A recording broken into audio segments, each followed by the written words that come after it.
પોતાના ઈષ્ટદેવ ભગવાન શ્રી હરિને નમસ્કાર કરી અને સતાનંદ સ્વામી આ અર્થદીપિકા ટીકા લખે છે.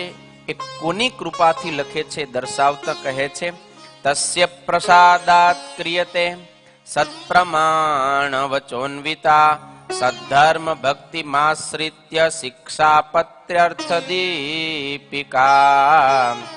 શિક્ષાપત્ર્યર્થ દીપિકા. સતાનંદ સ્વામી કહે છે, તસ્ય પ્રસાદાત શિક્ષાપત્ર્યર્થ દીપિકા ક્રિયતે. તસ્ય એટલે ભગવાન સ્વામિનારાયણસ્ય. ભગવાન સ્વામિનારાયણે મને ત્રિકાળ જ્ઞાન આપ્યું છે અને એ જ જ્ઞાનના પ્રતાપથી એ જ ભગવાનની કૃપાએ કરીને હું આ શિક્ષાપત્રી ઉપર અર્થદીપિકા નામની ટીકા કરું છું. આમાં મારું કાંઈ જ નથી. ભગવાને આપણને જે આપેલું છે ને એના દ્વારા જ આપણે હરેક કાર્ય કરી શકીએ છીએ. એટલે ક્યારે પણ ભગવાનને આપણે ભૂલવા જોઈએ નહીં. આપણને કોઈ કાર્યમાં ભગવાન નિમિત્ત બનાવે કે એ કાર્ય આપણા વતે થાય તો એ ભગવાનની બહુ જબરી કૃપા માનવી જોઈએ, કૃપા સમજવી જોઈએ. પણ મેં કર્યું કે હું આ કરું છું એ પ્રકારનું ક્યારે આપણે કર્તૃત્વનું અભિમાન ધારવું ન જોઈએ. વળી સતાનંદ સ્વામી કહે છે, સત્પ્રમાણ વચોન્વિતા. આ અર્થદીપિકા જે હું રચું છું એની અંદર જે કંઈ હું પ્રમાણ વચન કહીશ એ પૂર્વજોએ, ઋષિ મુનિઓએ, ભગવાનના અવતાર સ્વરૂપોએ જે શાસ્ત્રમાં કહેલા છે એ શાસ્ત્રના પ્રમાણ વચનો છે ને એ જ હું કહીશ. હું આની અંદર મારું પોતાનું કંઈ નાખીશ નહીં.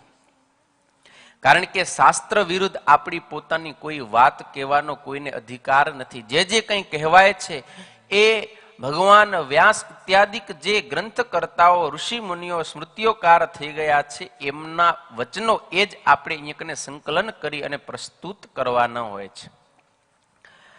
એટલા માટે સતાનંદ સ્વામી કહે છે કે આની અંદર થોડોક પણ મારી બુદ્ધિનું પ્રદર્શન કે મેં મારી રુચિ પ્રમાણે કંઈ કર્યું નથી. જે કંઈ કર્યું છે એ સત્શાસ્ત્રના પ્રમાણરૂપ વચનો જ અહીંયા મેં પ્રસ્તુત કર્યા છે.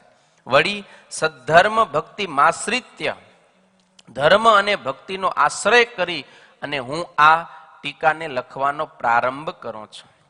અને ત્યારબાદ સતાનંદ સ્વામીએ અર્થદીપિકા ટીકાનું મંગલાચરણ કરીને આવી રીતે લખવાનો પ્રારંભ કર્યો. એમાં સૌ પ્રથમ ભગવાન સ્વામિનારાયણે જે શિક્ષાપત્રી લખી છે તો એ શિક્ષાપત્રી લખતા થકા પ્રથમ ભગવાન શ્રીહરિ પોતાના ઈષ્ટદેવ ભગવાન શ્રી કૃષ્ણનું ધ્યાનરૂપ મંગલાચરણ કરે છે.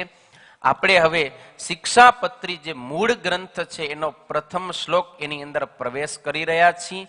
તમને બધાને એ શ્લોક લગભગ આવડતો હશે. આપણે સંગીતની સાથે એનું ગાયન કરશું તો તમે પણ સાથે સાથે આ શ્લોકને ગાજો અને પાછળ ઝીલજો. વામેયસ્ય સ્થિતા રાધા શિશ્ચયસ્યાસ્તિ વક્ષસી